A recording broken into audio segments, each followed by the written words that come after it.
Баршаңызға сәлем достар, менің каналыма қош келіпсіздер. Бүгін сіздермен бар болғаны 3 ағзаттан жасалатын өте оңай әрі дәмді сочный котлеттер жасаймыз. Міндетті түрде видеоның соңына дейін көріңіздер. Ол үшін бізге тартылған ет қажет. Және осындай картоп қажет. Картопты үккіштің майда жағынан өткізіп аламыз.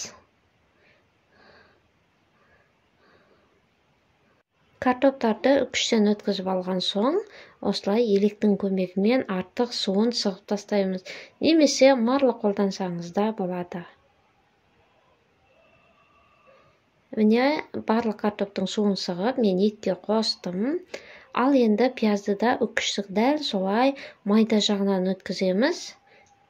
Барлық пиязды осылай майда жағынан өткізіп болғаннан соң, пияздың да суын жаңа картоптың суы сияқты сығып тастаймыз. Бірақ мұнда бір айта кететін жағдай, пиязды елекпен өткізіп суын сығып алып тастау өте қиын. Сондықтан марлымен сыққандарыңыз өте дұрыс. Бірақ мен пияздың суын елекпен де, марлымен де сығып алдым. Міндетті түрде картоптың да, пияздың да суын жақсылап сығып алып тастау қажет. Ал енді тартылған етке пиязды қосып, үстінен тұз және дәміне қарай бұрыш қосып жақсылап араластырамыз. Жұмыртқа және артық заттар қосудың мүлдем қажеті жоқ. Осылай толық араластырып алғаннан соң, етті бір-біріне қарай осылай ұрып соғамыз. Сол кезде біздің котлеттеріміз шашырамай өте әдемі болып піседі. Міндетті түрде жақсылап соғыңыз, сол кезде шашылып кетпейді. Ал енді котлет дайындап аламыз. Котлетті де осылай ұрып, екі қолыңызбен жақсылап соғып алсаңыз, мүлдем котлеттеріңіз шашырамайды және жайылып кетпейді. Котлетті өзінің формасына келтіріп аламыз. Міне дайын.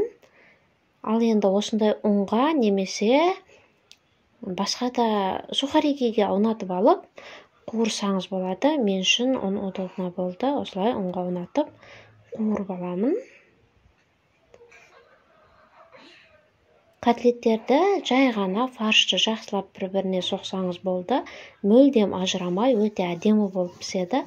Ал енді қызып тұрған майда орташа отта пісіріп аламыз. Жай отта пісірсеңіз де болады, арасы толық пісу үшін.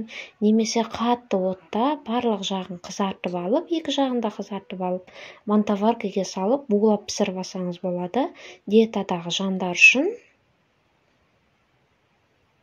Мен қатты жай отта осылай қызартып, толық үшін пісіріп алдым. Және бұл котлеттерді сіздер достар морозильникке салып қойып сақтасаңыздар да болады. Морозильникте сақтаған кезде мән беретін жағдай, котлеттерді қуырар алдында міндетті түрде жақсылап ертіп алуыңыз қажет. Ішіндегі мұзы толық еруі қажет.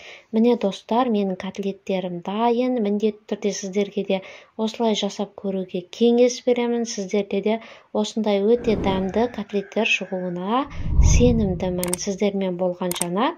Назарларыңызға рахмет, ас болсын.